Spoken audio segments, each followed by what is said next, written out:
राज्याचा कृषी मंत्री हा शेती आणि शेतकरी यांच्याबद्दल आस्था असणारा असावा, त्या प्रश्नांची जाण असणारा असावा आणि त्यांच्या प्रश्नांना सोडवण्याची दुर्दम्य इच्छाशक्ती असलेला असावा, अशी साधारण जनतेची अपेक्षा असते.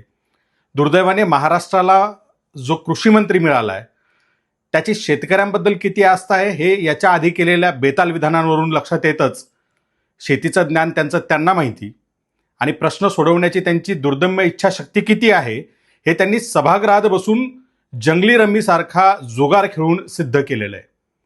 त्यामुळे या देशाने आजपर्यंत दुधाच्या क्षेत्रातली श्वेतक्रांती पाहिली, पिकांच्या संदर्भातली हरित क्रांती पाहिली आणि आता महाराष्ट्राच्या विधानभवनात बसून जुगार खेळून या कृषी मंत्र्यांनी केलेली जुगार क्रांती ही पाहिली आहे. त्यामुळं शेती, शेतकरी आणि त्यांच्या प्रश्नाशी जराही बांधिलकी नसणाऱ्या या कृषी मंत्र्याचा तातडीने राजीनामा घेण्यात यावा.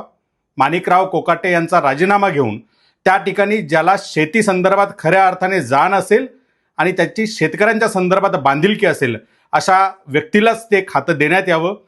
वंचित बहुजन आघाडीची ही ठाम, आग्रही आणि महत्त्वाची मागणी आहे की माणिकराव कोकाटे जे कृषी मंत्री म्हणून त्यांनी काम करणं अपेक्षित आहे, त्याऐवजी सभागृहात बसून जर का ऑनलाईन जुगार खेळत असतील तर तो खेळण्यासाठी त्यांना मोकळीक शासनाने द्यावी.